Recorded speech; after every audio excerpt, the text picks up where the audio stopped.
This team is different, as we can forget for a second the shocking victory this team just had over the Boston Celtics in a remarkable comeback fashion. We can forget the talent upgrades, the young guys coming into their own for this season that has improved expectations. Forget about the rookies, everything that we thought about coming into this year, because the Raptors have been saying one thing consistently this entire offseason is defense is going to be a focus, energy, hustle, effort.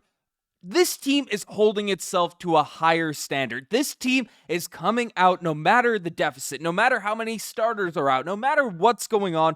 The expectations for losing, the expectations to be driving this tank night in, night out is over. I don't care if it's preseason. I don't care if people say, oh, you're overreacting, whatever. This team is different for this mindset shift that just led to an absolutely shocking comeback victory against the Boston Celtics. Yes, I'm sure a lot of people, it's Friday night, people are doing stuff, they're checking the score. It was ugly. There is no doubt about it, right? The Raptors were down at one point, like 69, 47. I had the screenshot there, but you could see the differential points. You know, the black line is the Celtics, the red line's the Toronto Raptors. And basically, the Raptors came back and got a shocking win with a Jonathan Bobo, game-winning finish, off a nice play drawn up from Darko Rajaković at the very end there. But this team, there was like a 99% chance of win probability for the Boston Celtics midway through this game, and the Raptors ended up pulling it out due to some heroics, due to some energy, due to, yes, the bench units were thrown in there for both squads. That was the case the entire game.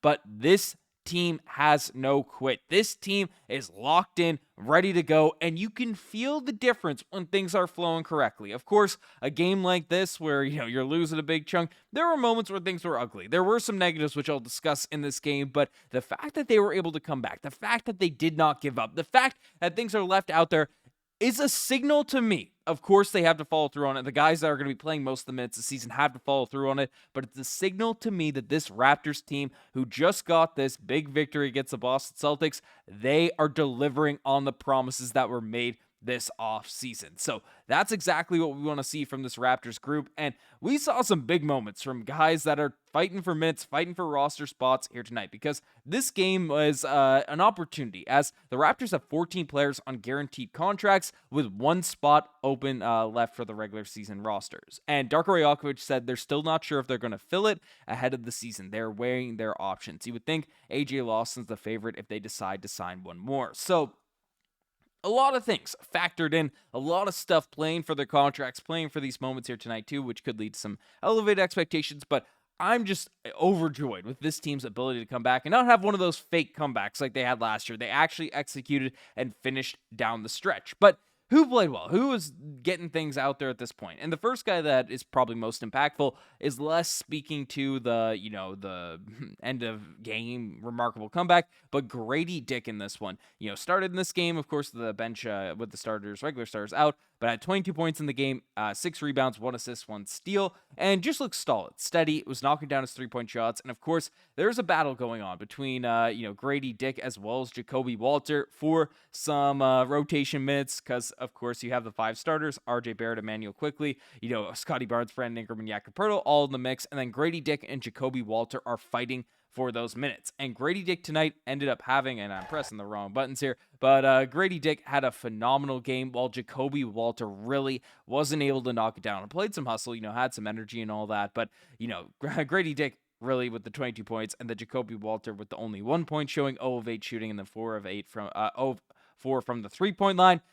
Gradey Dick got the best of him there in terms of the rotation spots. I'm seeing a lot of people flip-flop in terms of who they want to see get more minutes to start the season. Gradey Dick definitely made a big case for himself in tonight's game. But that's neither here nor there, because I'm less worried about individual performances, Mamoukelashvili, all these types of guys. I'm more worried about the general vibe of the team, how they're approaching things, what energy they provide into this game. And this guy, Chucky Hepburn, man, he is providing energy in abundance. He is into everyone defensively. He has the confidence of a man that, is a 10-time All-Star, ready to rock. He's ready to hoist up dribble pulls, win the game, and all that. He has no fear out there on the basketball court in the offensive and defensive end. And tonight he had a really, really exciting game for this group. Again, not crazy efficient, 4 of 11 from the field, but knocked down 3 3-point shots and had 13 points, had 4 steals in this game, and had 8 assists and 3 rebounds. Literally did everything you could ask out there for, floor general out there to their team, for this group. Again, some crazy shots every now and then for Chucky Hepburn, but a guy that,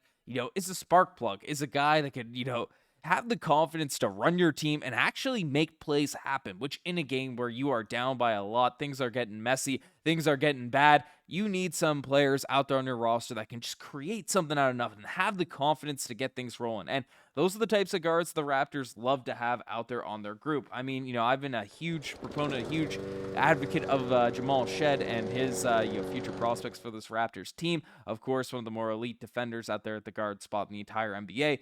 Shead in this one, still a steady game, 8 points, 5 assists, 3 rebounds, runs the show very, very well. Had 3 turnovers, nothing outstanding, but knocked down 2 of 5 shots. But tonight was really Chucky Hepburn who really stole the show for this group. So that was great to see. Of course, Mobo down the stretch end up having the game winner, which is always fun, always exciting. I don't care if it's preseason. I recall actually one of the more memorable preseason games was also against the Boston Celtics 4 or 5 years ago now at this point. A little callback, but I remember the vibes being fun for the Raptors, getting clutch preseason victories against the Celtics. But Mobo in this one, got some extended run. Of course, Jakob Poeltl's been out over the course of preseason. But Mobo, 19 minutes, had 8 points in this game, so plus 17 out there in this game. Did have 5 turnovers, which is what it is. Mobo he's a high IQ basketball player. He's very good at knowing what should happen, what plays should be going on. But, of course, is a guy that can be playing a little bit too fast for his regular self. But Mobo in this one ended up, having 5 rebounds, 3 assists, filling up the stat sheet and got the game winner, which is a huge, huge positive. But you have that, and then on top of it, you got some extra look at Mobo and some of the bigs because CMB ended up going down with an injury, a bruised right elbow. He had 4 points on 3 shots, a rebound, and an assist in 8 minutes. And he looked good when he was out there, but of course, you don't want to risk injuries over the course of preseason. Bruised right elbow doesn't sound that bad. Hopefully, it's not going to keep him out for the next game because the more reps your rookie gets, especially, if our guy CMB is going to be, in the rotation for this team moving forward into this, start game 1 of the season as it looks like it should be, you don't want him to be out. So, wishing the best out there for Colin Murray-Boyles. But the main thing, and as this tweet from Josh Bloomberg indicates, AJ Lawson was the guy I was really looking at because I think if we're looking at the roster, if we're looking at how things are shaking up for this team, it's going to be between AJ Lawson and David Roddy for that final roster spot. Sar, 4 points in this one, nothing too off the eye-popping there off the stat sheet or anything like that. So it's going to be between Roddy and Lawson. Roddy looked pretty smooth on a couple of those drives in this game, but AJ Lawson in the preseason game against the Kings, of course, tonight against the Boston Celtics, while he didn't set the world on fire. He had some big games last season in terms of stats and all that, but had 4 points in this one, 1 rebound. The box score won't show it, but he had some moments, right, where the Raptors needed that run. They needed that energy to turn this game around, and AJ Lawson was picking up full court. If he was out there ready to go, ready to, he was out there bringing some energy, bringing the heat for this group. So I don't know. There, of course, flexibility, of course, all of that for this team is important, and we'll see how the cap situation plays out. But AJ Lawson, I'm biased. I'm rooting for the Canadian, but we'll see if he ends up getting that final spot. But the last thing we're going to bring up is Chris Boucher having a little bit of a revenge game for this Raptors group. So, Chris Boucher, of course, is elite for this team for years now at this point. I can't believe he's wearing the Celtics grade. It's still weird to look at. It's still weird to see. But $3 million for Chris Boucher on the Celtics, absolute steal. Sickening to see him out there with the Boston Celtics. But I don't know. This game has me hyped. This game has me energized for this season. I just can't wait for meaningful basketball to really come around the corner. We're just, 12 days away now at this point. So make sure you guys hit that subscribe button if you guys haven't already. Anyways, I'm signing out. Cheers.